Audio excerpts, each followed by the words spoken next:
बिस्मिल्लाहिर्रहमानिर्रहीम। कराची टाइम में खुशामदीद। मैं आपका मेज़बान शब्बीर मेमन। कराची के वसाइल, कराची के मसाइल के हवाले से हम गुफ्तगू करते हैं और हमारी कोशिश रहती है कि कराची के लिए आवाज़ उठाई जाए। नाज़रीन, कराची में मुख्तलिफ मसाइल होते हैं और इसके अलावा एक आज जिस मौजू पे हम बैठे हैं और जिस पे आज गुफ्तगू करेंगे वो मसला ये है कि लोग प्रॉपर्टी जब ख़रीदने जाते हैं तो उनको डॉक्यूमेंटेशन की इतनी नॉलेज नहीं होती और ब्रोकर के ब्याह पे वो सारा काम करते हैं, लेकिन उसके लिए जो है ब्रोकर्स उनको अच्छे मिलना ज़रूरी है, रियल एस्टेट एजेंट उनको अच्छे मिलना ज़रूरी है।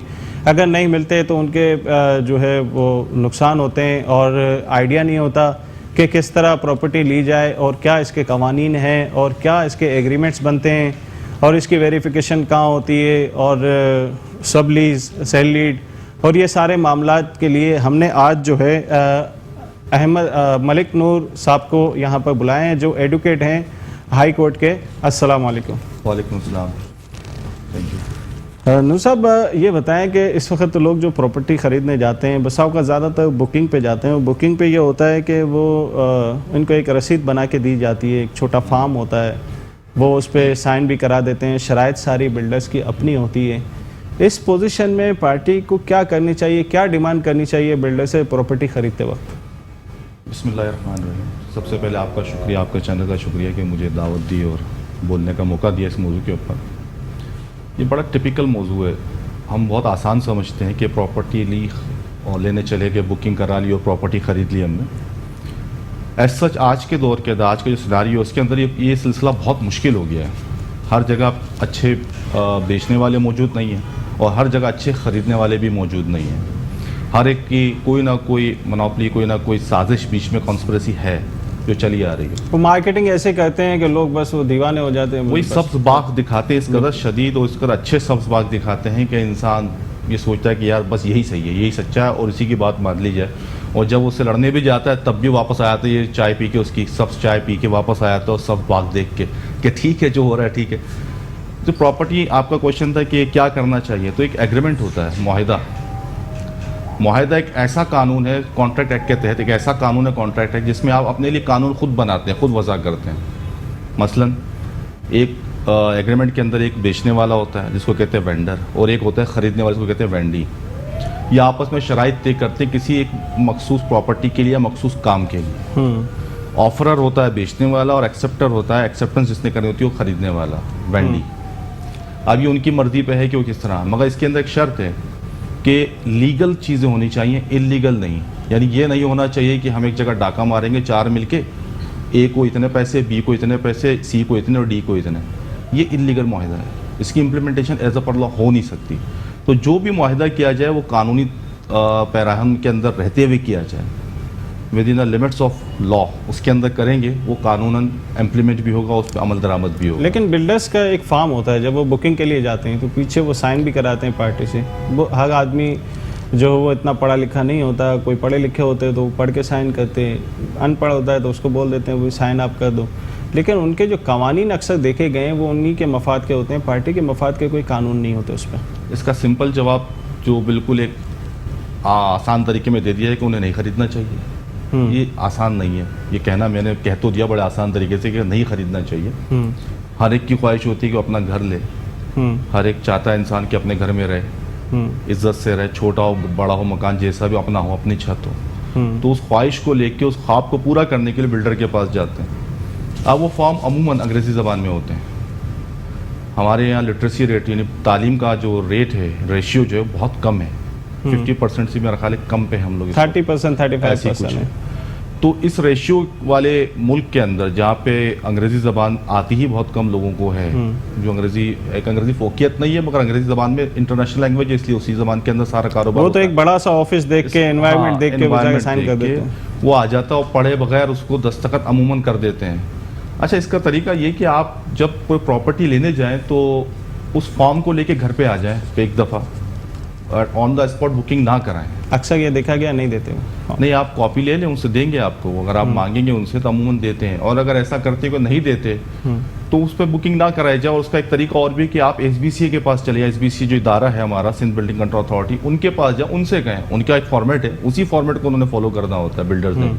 वो एक अलग बात है कि बिल्डर उसके बिल्कुल अगेंस्ट चल रहा होता है, फॉर्मेट को फॉलो नहीं करता। ये एसबीसी का काम है, उसको चेक एंड बैलेंस एसबीसी का जो फॉर्मेट है उसके बारे में पूछूंगा, क्या फॉर्मेट एसबीसी का फॉर्मेट सिंपल है कि एक खरीदार एक और एक बेचने वाला है, ठीक है। जो एग्रीमेंट का तरीका है वो तरीका मौजूद है, उसमें लिखा होता है कि कितनी इसकी टोटल अमाउंट है, ठीक है, कितना फ्लैट कितने का पड़ेगा या प्लॉट कितने का पड़ेगा, उसकी टोटल कीमत लिखी जाती है। छुपा हुआ हिडन चार्जेस कोई नहीं होता उसके अंदर। हिडन चार्जेस जो भी डेवलपमेंट चार्जेस है तो उसका 2% होता है टोटल कॉस्ट का, ये लिखा होता है उसके अंदर। डॉक्यूमेंटेशन चार्जेस हैं, फ्लैट हम लेते हैं तो उसका भी 1% होता है टोटल कॉस्ट का। ये तरीका है एसबीसीए का, जो उसमें फॉर्मेट बना रखा है कि प्रदेश आप जब बुकिंग पे जाएंगे तो कितना % पेमेंट करेंगे, जब एलोकेशन होगी, अलॉटमेंट होगी तो कितना % देंगे, जब उसकी प्लिंथ डलेगी तो उस वक्त कितना % होगा, पूरा एक फॉर्मेट बना हुआ है। वो एग्रीमेंट है, और वही एग्रीमेंट अगर आप बिल्डर के साथ करते हैं और उसके अंदर आबाद की प्रेजेंटेशन रिप्रेजेंटेशन जरूरत है कि वो उसको करता है कि अटेस्ट करता है, अटेस्टिंग विटनेस, उस पर दस्तखत करता है, तो एसबीसी उसको एंटरटेन करता है। अदरवाइज ये मुआहदा तो होता ही नहीं है। तो सर ये मुआहदा तो देखने में नहीं आता कि इस तरह का मुआहदा बना हुआ है, और एसबीसी ये ट्रांसफर पे 2% दे भी रही है, लेकिन मुआहदा नहीं है। ये काम है एसबीसी का कि चेक करे। सबसे पहला काम तो कि प्रोजेक्ट जो भी बनता है वो रजिस्टर्ड बिल्डर होना चाहिए, रजिस्टर्ड डेवलपर होना चाहिए एसबीसी के साथ। उसके अलावा उसको ये जिम्मेदारी एसबीसी की बनती है कि फार्म पे जो इसने शराइत लिखी है बिल्डर ने, वो उसको एसबीसी चेक करे। ये जिम्मेदारी एसबीसी की तो वही करा सकता है ना। मैं और आप तो बात कर सकते हैं, मैं और आप तो राह दिखा सकते हैं, रास्ता दिखा सकते हैं। इन्फोर्समेंट की ताकत किसके पास है? बिल्डिंग इतने बड़े स्ट्रक्चर्स गिरा देते हैं, इलीगल बनाए गिरा देते हैं, तो क्या वो एग्रीमेंट को इम्प्लीमेंट नहीं करवा सकते? क्यों नहीं करा सकते? नीयत की जरूरत है, नीयत नहीं है, ठीक है।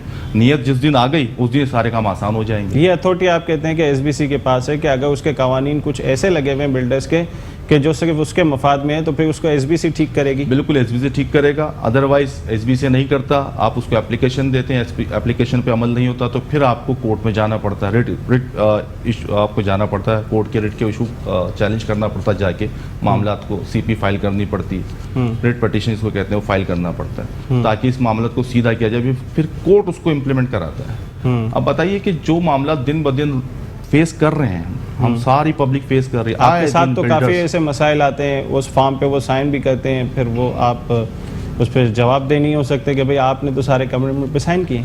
ऑब्वियसली ऐसे ही होता है ना कि कमिटमेंट आप करके आ गए, अब एक वकील के पास आप आते हो कि भाई ये मेरे साथ हो रहा है, अब हम उसे इंसानी हमदर्दी की बुनियाद पर पब्लिक इंटरेस्ट लिटिगेशन के तौर पर तो ले जा सकते हैं, एज पर इम्प्लीमेंट कराने के लिए कि नहीं हम स्पेसिफिक परफॉर्मेंस के सूट में आ जाए तो अमूमन हमें नाकामी होती है, क्योंकि उसका साइन किया होता है, एक्सेप्ट किया होता है, एक्सेप्टेंस होती है उसकी, और बाद में जब उससे क्रॉस क्वेश्चनिंग होती है उस वक्त भी एक्सेप्टेंस देता है कि हाँ जी मैंने किया था।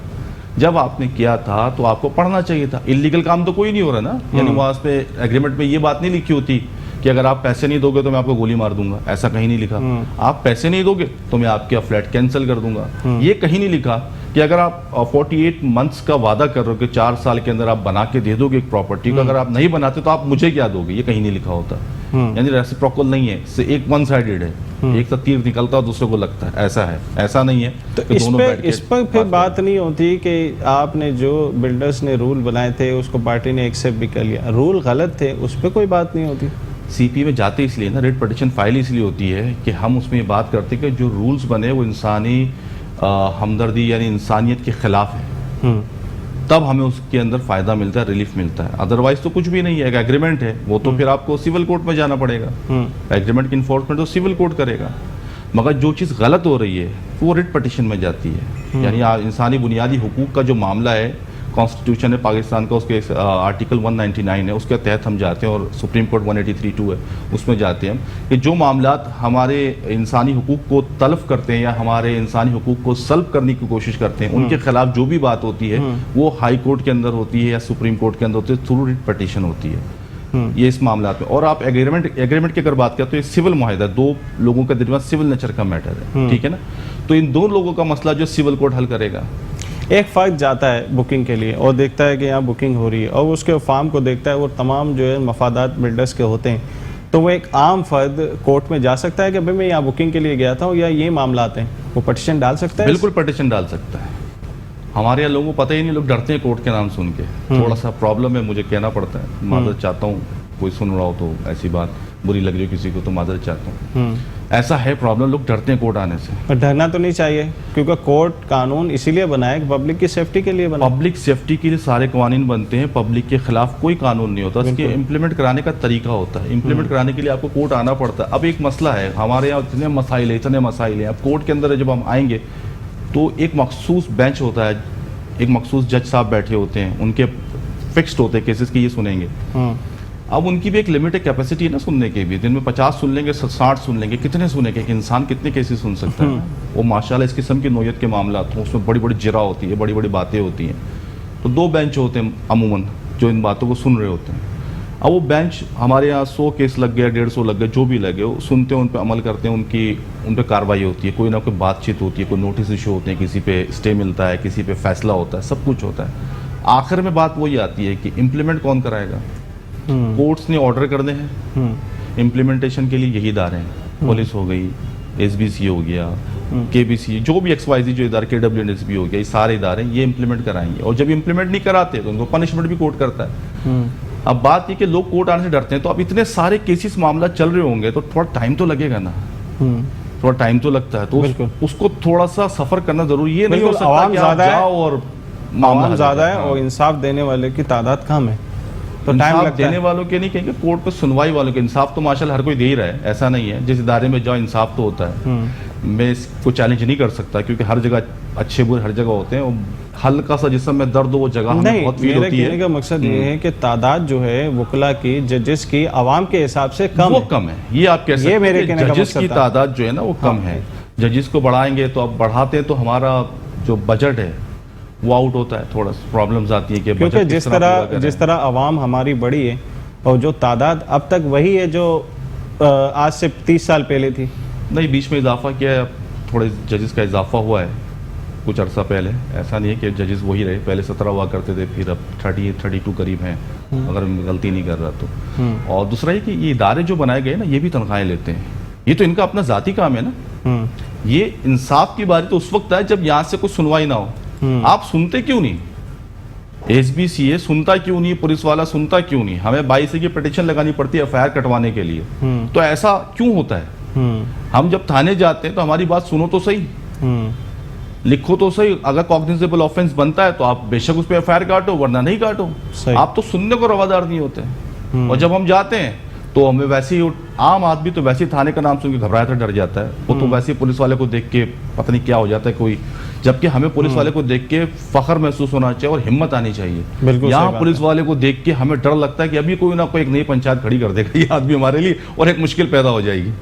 नहीं, हमने ये देखा है कि रोड पे अगर कोई क्राइम हो रहा होता है या कोई ऐसी बद अखलाकी बात हो रही होती है तो हमारी रेंजर्स और पुलिस साथ देती है और उस वक्त एक्शन लेती है। ऐसा नहीं कि नहीं लेती, लेकिन आवाम के अंदर फिजूल का जो डर है, इस डर को फजूल नहीं कहते, भुगता बहुत है। पिछले सिनारियो के अंदर जो मामला गुजरे उसमें भुगता बहुत है आवाम ने। आज तक पुलिस फ्रेंडली नहीं बन सकी है। इसकी वजह ये कि पुराने जो भरे हुए लोग हैं, भर्ती के हुए लोग हैं, वो भी चले आ रहे हैं, नए वाले भर्ती है वो भी चले आ रहे हैं। तो माइंड सेट जो है ना वो अभी तक चेंज नहीं हुआ है, थोड़ा टाइम लगेगा। ऐसा नहीं कि सारे पुलिस वाले आपको डराते धमकाते। बिल्कुल, आप पे निकल ही नहीं सकते। बात को जो है ना कंटिन्यू लेते हैं। नाज़रीन, एक ब्रेक की तरफ जाते हैं, ब्रेक के बाद फिर इस मौजू पे बात करेंगे। वेलकम बैक नाज़रीन, कराची टाइम में खुशामदीद। मैं आपका मेज़बान शब्बीर मेमन। बात हो रही थी प्रॉपर्टी के हवाले से। जब लोग प्रॉपर्टी ख़रीदने जाते हैं तो अगर कोई ऐसे फार्म होते हैं जिस पे बिल्डर्स साइन कराते हैं जो सिर्फ अपने उनके मफाद के होते हैं, तो उसको साइन करने से पहले वो जो है SBC से रब्ता करे, उसकी कॉपी लेके उसके बारे में पूछे कि आया कि ये कवानीन जो बनाए गए हैं सही हैं कि या नहीं है। लेकिन फिर भी जो है ना लोग जो है वो जाते हैं और बुकिंग करा लेते हैं और बाद में उनको बेशुमार दुश्वारियों का सामना होता है। अगर बिल्डर टाइम पे कब्ज़ा नहीं देता या टाइम पे उनको पोजीशन नहीं मिलती, और टाइम पे पोजीशन ना मिलने के बाद भी बिल्डर्स उनकी पेमेंट पे सरचार्ज लगाता रहता है। इस हवाले से पूछेंगे कि बिल्डर्स बसा औकात जो है वो पेमेंट पूरी ले लेता है, कब्ज़ा नहीं देता, पोजीशन की अमाउंट भी ले लेता है और कब्ज़ा ना भी मतलब देता नहीं है और फिर उसके बाद उस पर सरचार्ज भी लगाया जाता है। इसके क्या कानून है? कानून सिंपल है, स्पेसिफिक परफॉर्मेंस का एक सूट फाइल करना पड़ता है इसके अंदर, क्योंकि एसबीसी के साथ तो मुआहिदा आपने किया नहीं होता उसके टर्म्स के हिसाब से। फिर आप कोर्ट जाते हैं, सिविल कोर्ट आपको रिलीफ देता है इसके ऊपर। अच्छा, ये एसबीसी का जो आप मुआहिदा कह रहे हैं, ये पार्टी का एग्रीमेंट जमा होता है एसबीसी में? जमा होने की बात नहीं है, एसबीसी ने एक फॉर्मेट बना के रख दिया हुआ है, ठीक है। उस फॉर्मेट को फॉलो करना होता है, अडॉप्ट करता है बिल्डर, ठीक है, अमूमन बिल्डर अडॉप्ट करता है और फिर वो एग्रीमेंट बनता है, दस्तखत होते हैं उसी हिसाब से और उस पे आबाद का कोई नुमाइंदा विटनेस के तौर पे दस्तखत करता है, गवाह के तौर वो हर पार्टी के लिए इंडिविजुअल हर पार्टी के इंडिविजुअल। यही तो मेरा कहना था, लास्ट ये प्रोग्राम में हमारी बात हुई थी, हाँ। इसी मौजू पे हुई थी कि हर पार्टी में आबाद को इन्वॉल्व कर लिया एक एग्रीमेंट के ऊपर। तो आबाद कोई इदारा तो नहीं है, एक एसोसिएशन है प्राइवेट लोगों की। वो क्या अपना एक मखसूस बंदा बिठा के रखेंगे जो रोज़ के 200 या 1000 एग्रीमेंट को विटनेस करेगा और फिर जब गवाही पे बुलाया जाएगा तो कोर्ट भी जाएगा, क्योंकि विटनेस जब एग्रीमेंट बनता है तो उसमें जो विटनेसेस होते हैं उन्हें कोर्ट बुलाता है कि आके आप गवाही दो कि ऐसा मुआहिदा हुआ था कि नहीं हुआ था। तो फिर तो जितने भी इस वक्त जो है वो फॉर्म भरे जा रहे हैं, रसीदें दी जा रही है, ये तो सारे इस पर ना आबाद का कोई बंदा है ना ही इंडिविजुअल कोई एग्रीमेंट है। आबाद बिल्डर्स की एक एसोसिएशन है, ठीक है ना। मुझे कहना नहीं चाहिए मगर सख्त अल्फाज इस्तेमाल करता हूँ कि जिसकी एसोसिएशन होगी फ़ायदा उसी का देखा जाएगा ना। बनाई इसीलिए है कि हम अपना फ़ायदा देख सकें। ऑब्वियसली बिल्डर सबको चीट नहीं कर रहे होते, सबको डिलीवरी दे रहे होते हैं, बाकायदा दे रहे होते चीज़ें, ऐसा नहीं है कि नहीं देते। मगर कहीं पे कुछ ऐसे भी लोग मौजूद हैं जो इस पोजीशन का इस्तेमाल गलत तरीके से कर रहे हैं। मैं दोबारा इस बात को जो है रिपीट करूँगा आवाम के लिए कि आप अगर कोई बिल्डर से कोई प्रॉपर्टी ख़रीदते हैं तो उस पर एग्रीमेंट इंडिविजुअल होगा जिस पे आबाद के एक नुमाइंदे का साइन होगा और एसबीसी उसको उस फॉर्मेट को देखेगी और उसकी कॉपी अपने पास रखेगी, ऐसा ही है? इंटरटेन करेगा उस मामले को, फिर एसबीसी के ऊपर अथॉरिटी आ जाती है को इंटरटेन करे मामले को, क्योंकि हाँ, उसके यहाँ तो लाखों फॉर्म बन जाते हैं, कोई मुआहिदा, कोई एविडेंस, कोई विटनेस, कुछ भी नहीं। कहने का मकसद ये ना कि काम किसका है, ये फिर एक इदारा बना है जिस पे हज़ारों लोग नौकरी करते हैं, लाखों करोड़ तनख्वाहें हैं, बड़ी बड़ी गाड़ियाँ हैं, एसी रूम्स हैं, सब कुछ है, सारे मज़े, ताकत है, पुलिस साथ है, फिर भी कोई चेक एंड बैलेंस नहीं है, तो जिम्मेदारी किसकी बनती है? कसूरवार कौन है? एक बिल्डर रजिस्टर्ड ही नहीं है, बिल्डिंग नहीं बना सकता एसबीसी रूल्स के हिसाब से, जो बना ही नहीं सकता वो बना रहा है बिल्डिंग। लास्ट टाइम हमारी जो बात हुई तो उस पर मैंने कहा था कि छोटी सी डिबिया तो नहीं है कि जेब में रखी चले गया, खोली बिल्डिंग बन गई, ऐसा भी नहीं है।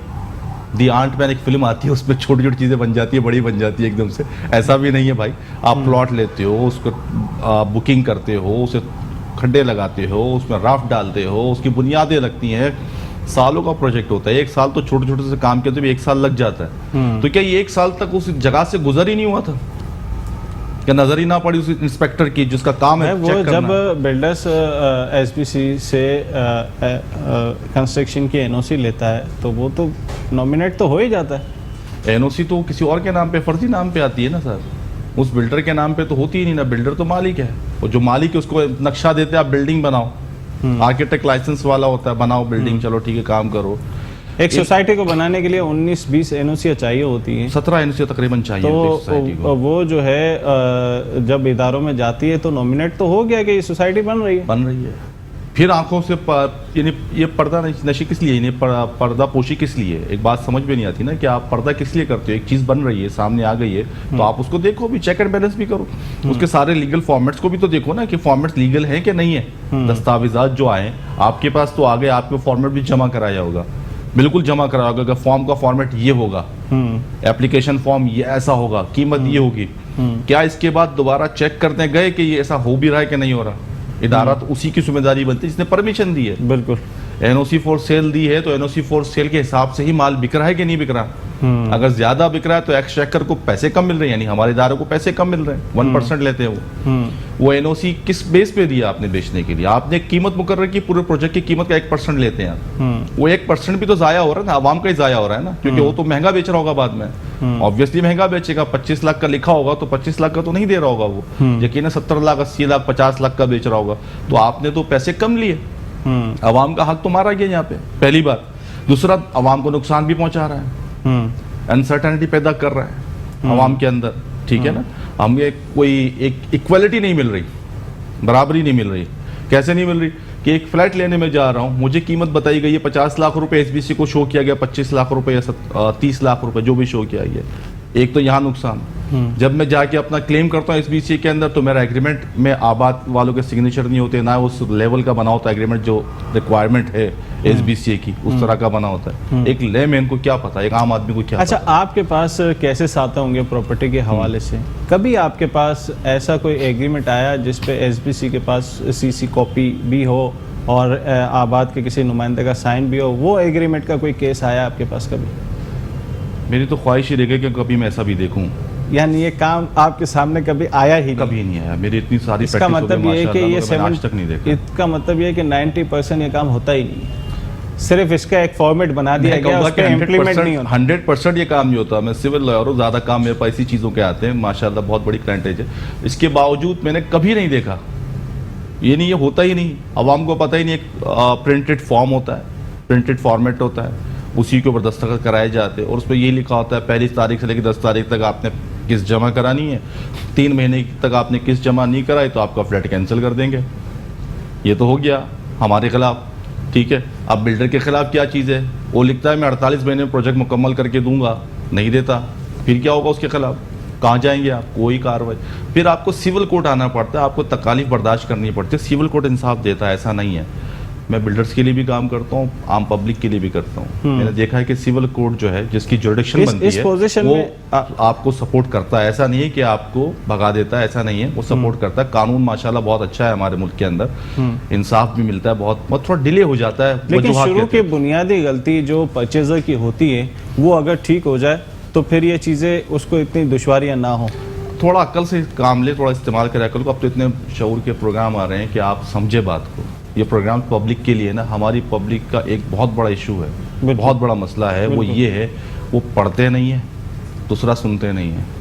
अच्छा, जब वो पढ़ती है खरीदने सर से के पहले तो ऊपर, डिमांड कर सकता है ना कि भाई मुझे एसबीसी का एग्रीमेंट, एसबीसी ने जो रूल बनाया उस रूल का आप मुझे पेपर दें और आबाद का नुमाइंदा एक साइन करे, मुझे वो एग्रीमेंट, वो डिमांड तो कर सकता है। वो डिमांड करेगा तो कौन पूरी करेगा उसकी डिमांड?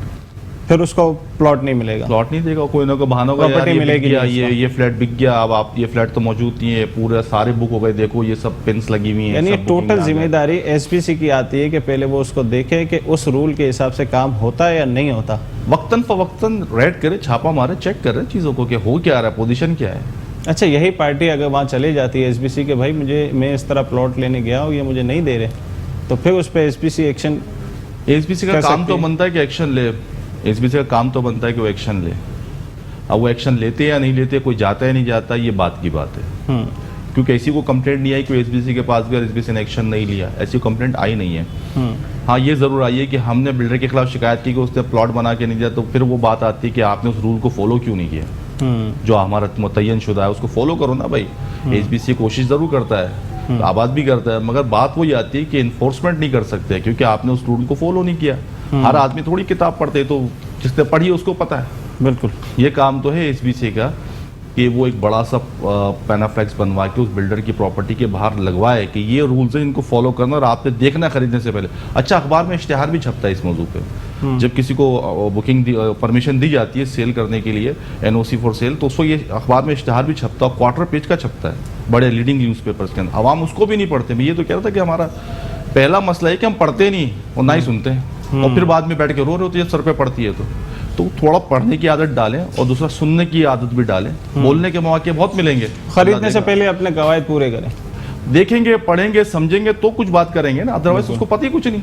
बिल्कुल। तो हम तो यहाँ बैठे हैं, यहाँ लोग तो धोखा देने के लिए। जब तक बेवकूफ़ मौजूद है, वो कहते हैं ना कि मिसाल अच्छा, बहुत मशहूर है। रेंट एग्रीमेंट के हवाले से मैं आपको बताऊंगा कि रेंट एग्रीमेंट जब बनाया जाता है तो पार्टी जो ऑनर होता है फ्लैट का या मकान का, जो ऑनर होता है, और एक रेंटल होता है, तो इन दोनों के दरमियान एग्रीमेंट की क्या सिचुएशन होनी चाहिए, स्टाम्प पेपर का क्या पोजीशन होनी चाहिए, कितने अमाउंट का स्टाम्प पेपर होना चाहिए जिसमें मसाइल पैदा ना हो।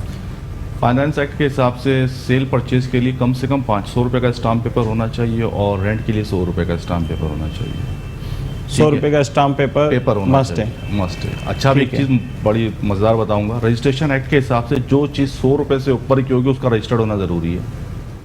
अब यहाँ तो स्टाम्प पेपर ही 500 रुपए का है खरीदारी के लिए कम से कम, और 100 रुपए का रेंट के लिए। तो ये कानून भी बड़ा अजीब सा है जो अभी तक चला आ रहा है कि 100 रुपए से ऊपर की चीज रजिस्टर्ड होनी चाहिए।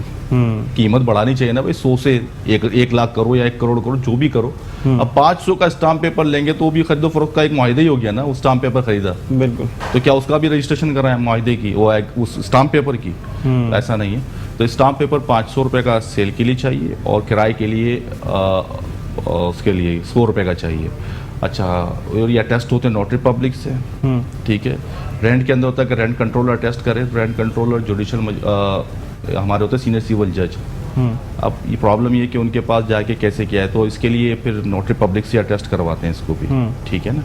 नोटरी पब्लिक को अटेस्ट करता है और पार्टियों की मौजूदगी में उनके दस्तखत होते हैं, पार्टियां मौजूद होती हैं और गवाह मौजूद होते हैं। उसकी एक एंट्री होती है जो अपने पास रखता है, वो जो होम डिपार्टमेंट के रजिस्टर जो उनको प्रोवाइड करता है नोटरी पब्लिक को, वो उसके एंट्री लेता है, उनकी अंगूठी भी लगवाता है और रजिस्टर जमा करवाता है। अमूमन हमारे यहाँ कॉन्सेप्ट ये कि वो जाते हैं नोटरी पब्लिक से दस्तखत करा के ले आते हैं, वो जाली होता है। जब तक कि उसके ऊपर उसका रजिस्ट्रेशन नंबर नहीं होगा, किस नंबर पे रजिस्टर्ड हुआ ही है, जब तक उसकी ओरिजिनलिटी नहीं होती। बहुत जरूरी है। रिकॉर्ड कैसे चेक करेंगे, वेरिफिकेशन कैसे करेंगे? उसकी वेरिफिकेशन होम डिपार्टमेंट से ही होती है, जो रजिस्टर वहाँ चला जाता है। तो होम डिपार्टमेंट उसकी वेरीफाई कैसे करेगा जब उसकी एंट्री नहीं हुई? तो एक एंट्री फॉर्म है, एक बना हुआ रजिस्टर है उसको, तो उस रजिस्टर में एंट्री जब तक नहीं है तो उसकी वेरिफिकेशन कैसे होगी? तो एक और सवाल करेंगे नाज़रीन, एक ब्रेक की तरफ जाते हैं। ब्रेक के बाद एक बहुत ही अहम सवाल है जिसके बारे में गुफ्तगू करेंगे। वेलकम बैक नाज़रीन, अब कराची टाइम में खुशामदीद। वेलकम बैक नाज़रीन, कराची टाइम में खुशामदीद। मैं आपका मेज़बान शब्बीर मेमन। वफ़े से पहले मैंने आपसे कहा था कि एक बहुत ही अहम सवाल हम वकील साहब से करेंगे और जो इस वक्त पब्लिक के लिए बहुत ही अहम है। बसा औकात लोग अपने प्रॉपर्टी रेंट आउट कर देते हैं लेकिन उसका कोई एग्रीमेंट नहीं बनाते। उसके बाद जो मसाइल पैदा होते हैं उसके हवाले से वकील साहब से पूछते हैं कि जो रेंटल और जो ओनर होते हैं वो फिर किस तरह अपनी प्रॉपर्टी को खाली कराएं। बहुत आसान तरीका है कि आप सिंध रेंटेड प्रीमाइसेस ऑर्डिनेंस 1979 है, उसके तहत आप जब भी किसी से किराया वसूल करते हैं तो उसको एक रसीद देते हैं। उस काउंटर पे एक रसीद का काउंटर भी होता है साइड पे, उस काउंटर पे आप किराएदार के दस्तखत भी ले लें। अगर आपने एग्रीमेंट नहीं किया तो ये रसीद आपके लिए एग्रीमेंट का बाइस बन जाती है। अच्छा, रसीद के पीछे लिखी हुई शराइत एग्रीमेंट के तौर पे काम नहीं आ सकती, मगर सिंध रेंटेड प्रीमाइसेस ऑर्डिनेंस का एक सेटल्ड लॉ है, वो इस पे अमल करता है कि अगर आपने रसीद दे दी, अगर रसीद ले ली और दस्तखत भी काउंटर पे कर दिए, उसके गवाह भी आपके पास मौजूद हैं, तो आप उसको किराएदार साबित कर सकते हैं। ये है तरीका। अगर किराएदार इनकारी करता है कि नहीं मेरी टेनेंसी एग्जिस्ट नहीं करती, तो फिर हमें कोर्ट जाना पड़ता है रेंट कंट्रोलर के पास इस इलाके के, और उसके बाद एक केस फाइल करना, एप्लीकेशन इसको कहते हैं, वो एप्लीकेशन फाइल करनी पड़ती है। उसका नाम होता है रेंट केस। उस रेंट केस के अंदर आप अपने तमाम ग्रीवेंसेस लिखते हैं, वजूहात लिखते हैं और उसमें शवाहिद देते हैं कि ये मेरा किराएदार है। अगला अगर आके मना करता है कि मैं टेनेंट नहीं हूँ उसका, तो उसे साबित करना पड़ेगा कि मैं इसका टेनेंट नहीं हूँ। तो आप कौन हो, ठीक है ना, आप साबित करो कौन होती है, बर्डन ऑफ प्रूफ उसके ऊपर चला जाता है। अब आपने प्रूफ करना है कि मेरा किराएदार है, तो उसके लिए आपका रसीद होती है, आपके प्रॉपर्टी के कागजात होते हैं और आपके गवाह होते हैं, इनके सामने आपने उसे प्रॉपर्टी किराए पे दी थी, आपने किराया वसूल किया था। तो ये सारी चीज़ें मिलके एक ट्रायल चलता है, एविडेंस होते हैं, इसके बाद कंक्लूड करता है कोर्ट और आप जिसके हक में होता है उसके फैसला कर देता है, जो बेहतर समझता है कोर्ट। अच्छा, बसा औक़ात ये होता है कि लोग जो है अपने काफ़ी अरसे तक मतलब एक एग्रीमेंट बनाते हैं किराए का एक साल, फिर वो बिल्कुल नहीं बनाते एग्रीमेंट, फिर वो साल चलता रहता है, वो एक ही एग्रीमेंट होता है, भूल जाते हैं या सुस्ती होती है। उस सिचुएशन में फिर अगर वो किराएदार खाली ना करे और फिर क्या पोजीशन आती है? ये सिनारियो बहुत अच्छा है। हर 11 महीने के बाद एग्रीमेंट बनना चाहिए, ठीक है ना। हर 11 महीने एग्रीमेंट बनना चाहिए, 5 साल का बने जो भी बने, एग्रीमेंट बनना चाहिए। रिपीट होना, अगर रिपीट कर रहे हैं तो उसका एग्रीमेंट भी होना चाहिए। एग्रीमेंट जिस वक्त ख़त्म हो जाता है उसके बाद हर रोज़ वो किराएदार जो रह रहा है उसको कभी भी खाली करवा सकता है मालिक। उसे अब नोटिस देने की ज़रूरत नहीं है क्योंकि एक्सपायर हो चुका उसका टेनेंसी पीरियड। ये तो किराएदार के लिए नुकसानदेह। उसे चाहिए कि अपना एग्रीमेंट अप टू डेट रखे ताकि जब भी कोई बात आए तो फिर SRPO 1979 उस पर इम्प्लीमेंट हो अदरवाइज तो उसे कभी भी किसी भी वक्त खाली कराने का नोटिस देगा, नहीं मानेगा कोर्ट जाएगा, कोर्ट उसको पहली डेट के ऊपर ही कहेगा कि भाई आपने एग्रीमेंट दोबारा नहीं बनाया उसको, तो आप इसके तहत डिफॉल्टर हो जाते हो। ठीक है ना, क्योंकि मालिक की जगह मालिक लेना चाहता है, खाली करा सकता है। बस अगर जगह पे जो है वो इन्वेस्टमेंट हो जाती है, कोई जगह ली जाती है, उस पर बड़ी इन्वेस्टमेंट हो जाती है, कोई मशीनें लगा दी जाती हैं या कोई ऐसे डेवलपमेंट का काम कर दिया जाता है, और फिर अगर मालिक जो है वो जोर करे कि भाई इसको खाली करो, तो उसकी जो इन्वेस्टमेंट है वो उसका क्या होता है? सिंध रेंटेड प्रीमाइसेस ऑर्डिनेंस 1979 इसके बारे में भी बात करता है कि किसी जगह को भी अगर आप लेते हो एज इट इज़, जिस पे लेते हो उसमें कोई खर्चा वगैरह करते हो, जो भी काम करते हो, विद रिटन कॉन्सेंट होना चाहिए जिसकी जगह है, लिखा हुआ होना चाहिए। अगर उसका कॉन्सेंट शामिल नहीं है और आप खर्च करते हो तो आप उसकी जगह को इम्पैक्ट करते हो, यानी ख़राब करने की पोजीशन बना देते हो। उसके ऊपर भी आपके खिलाफ फैसला आ सकता है किराएदार के।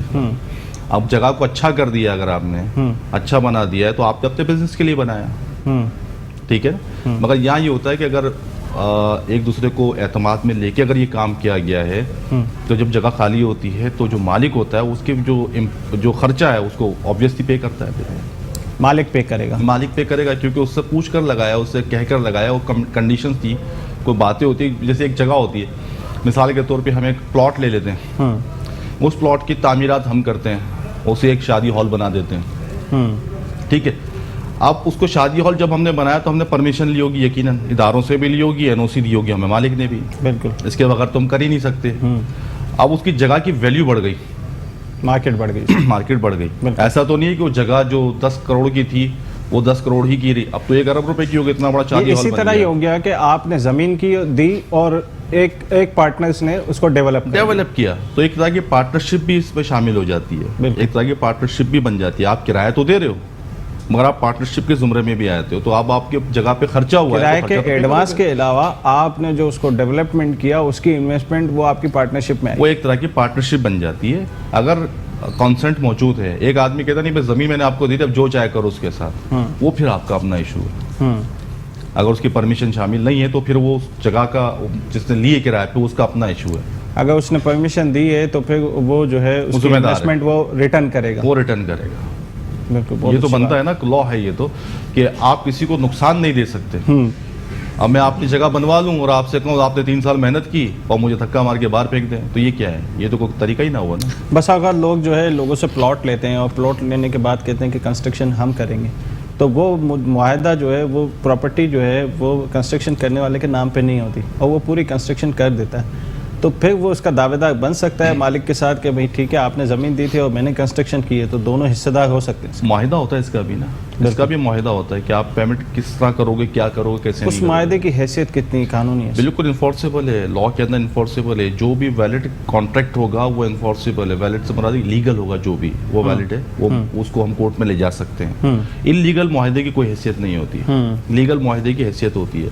मैं आपका घर बना के दे रहा हूँ, आपकी ज़मीन थी, मैंने आपको घर बना के दिया, तो इन्वेस्टमेंट मैंने की, पैसा लगाया, तो उसका रेंटल भी वसूल करने का हक रखता हूँ मैं, किराया भी, और उसकी किस्त भी लेने का हक रखता हूँ। हाउस बिल्डिंग फाइनेंस कॉर्पोरेशन जो करता है वो तो आजकल दे नहीं रहा, बहुत कम लोगों को लोन देता है।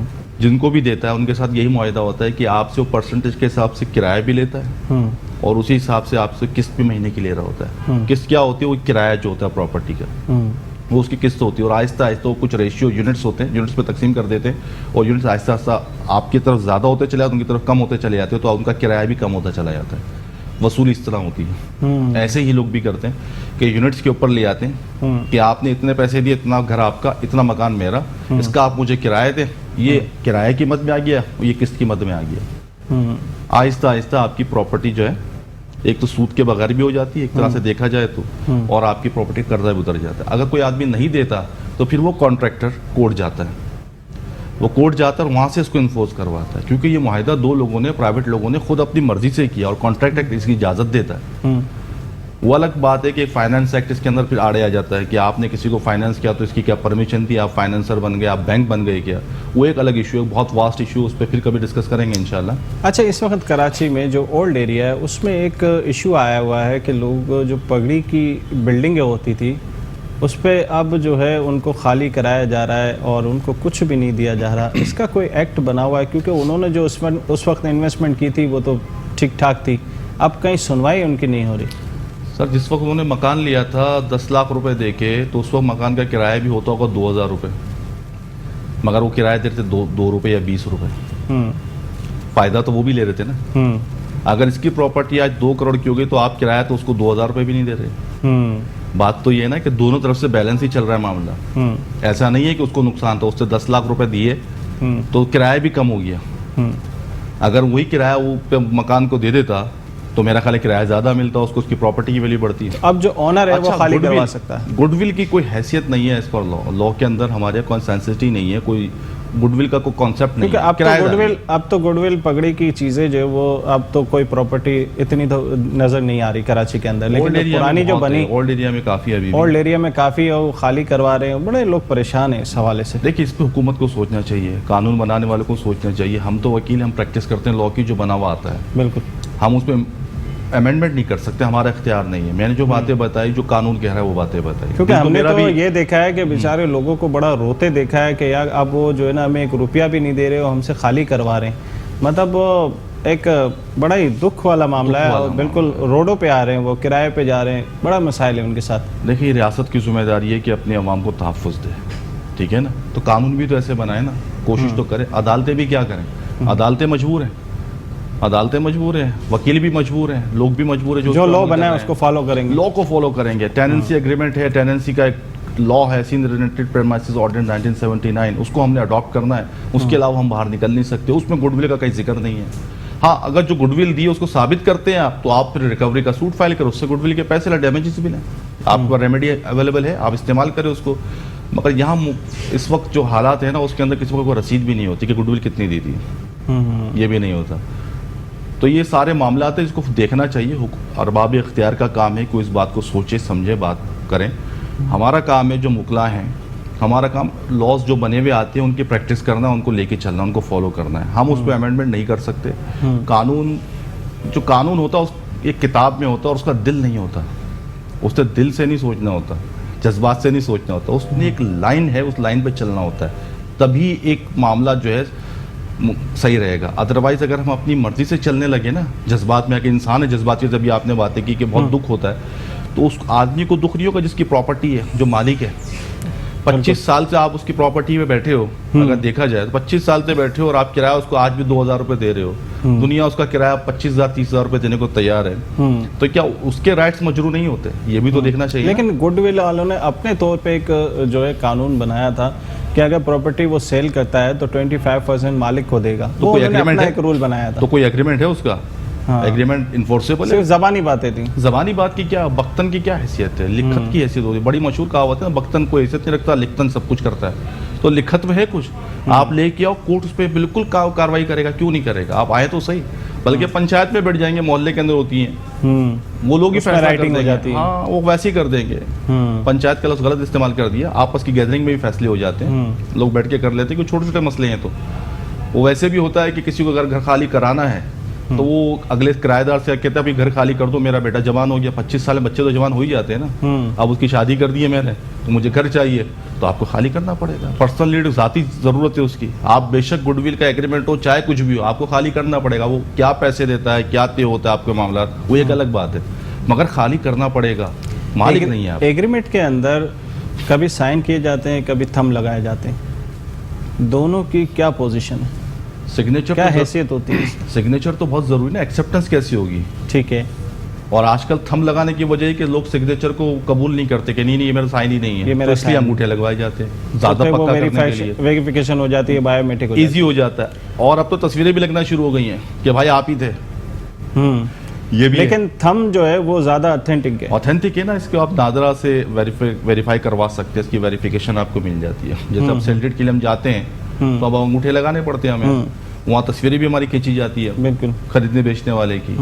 हम कोर्ट जाते हैं तो कोर्ट के अंदर भी अभी होता है, नादरा वेरिफिकेशन है, अंगूठे भी लगते हैं, तस्वीरें भी खींची जाती है, बाकायदा रिकॉर्डिंग भी होती है उनकी, तो वो रिकॉर्ड में रखी जाती है कि बंदा आया था, क्योंकि झूठे मामला बहुत होने लगे थे ना। एक आदमी कोई प्रॉपर्टी खरीदता है, कोई प्रॉपर्टी खरीदता है, उस पर एग्रीमेंट बनाता है, 10% का उसको टोकन देता है, फिर उसको जो वो डिलीवरी ना दे, लीज ना दे, तो फिर उसके लिए क्या सूरत हाल होती है? सबसे पहले तो 10% का कानून नहीं है कोई, 10% आवाम की अपनी बनाई हुई एक चीज़ है कि हम दे दें टोकन।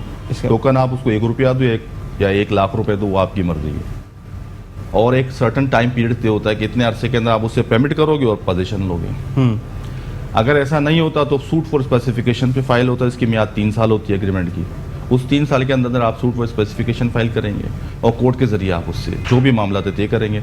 सूट फॉर स्पेसिफिकेशन के अंदर एक लॉ बना है 2017 के, दोस्त मोहम्मद साहब, जस्टिस दोस्त मोहम्मद साहब ने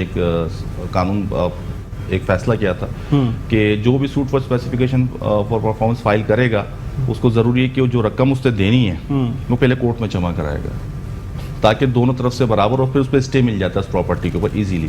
जब स्टे मिल जाता है तो वो आदमी भी परेशान कि बेच नहीं सकता, ये भी परेशान कि मेरा पैसा लग गया। तो सिंसेरिटी और सीरियसनेस का आंसर बढ़ जाता है। बस आपका तो कहते हैं कि लोग अवाम उन्नास में मशहूर है भाई, जितना आपने टोकन दिया उसका आप डबल लेके फारिग हो जाओ, ऐसा है? अच्छा, फिर इसके अंदर ये होता है कि आप डबल ले ले तो अपना कानून खुद बनाए ना आपने। और आज बेसिकली लॉ में ऐसा कोई जिक्र नहीं है कि आप डबल लेके फारिग हो जाओ।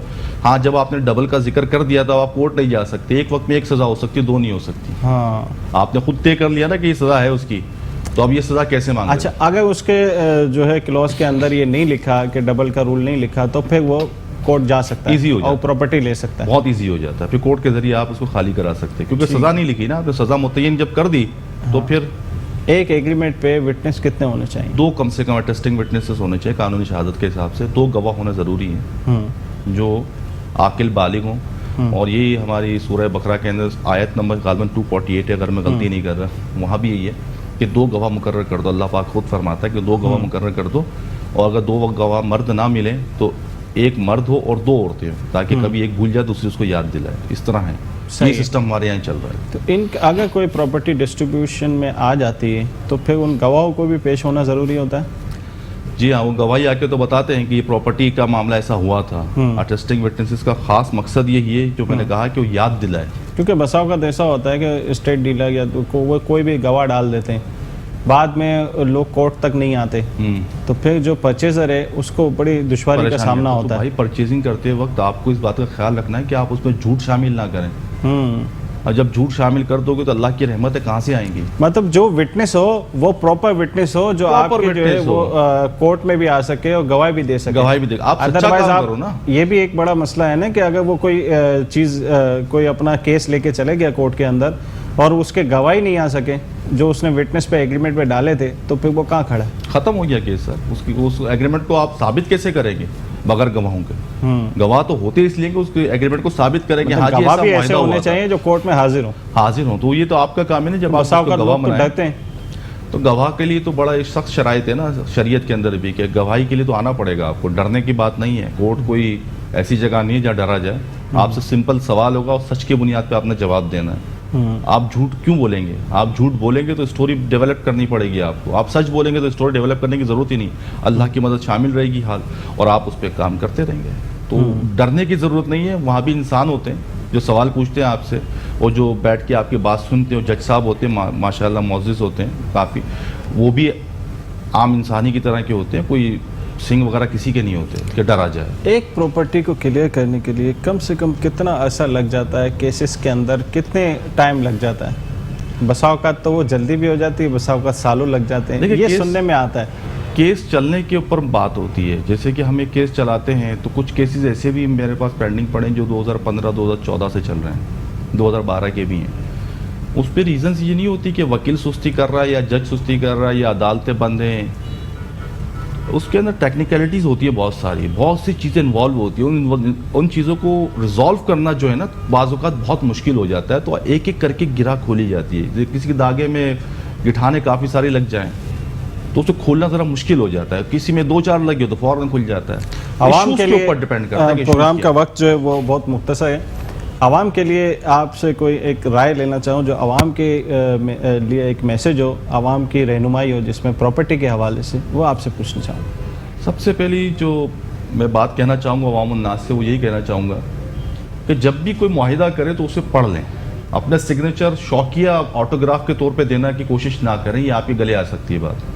तो मुआहिदे को पढ़ें, समझें और ये देखें कि आप उस पर अमल कर सकते हैं। कोई हिडन चीज़ तो नहीं है, कोई छुपी हुई चीज़ तो नहीं है। वो छुपी हुई चीज़ उसके बारे में क्लैरिफिकेशन लें और उसके बाद उस मुआहिदे पर अमल करें, यानी उस पर दस्तखत करें, ताकि आगे चल के आपको परेशानी का सामना ना करना पड़े। अदरवाइज़ आप परेशान रहेंगे और उसका कोई हल नहीं होगा फिर। बहुत बहुत शुक्रिया मलिक नूर साहब आपका इस प्रोग्राम में आने का।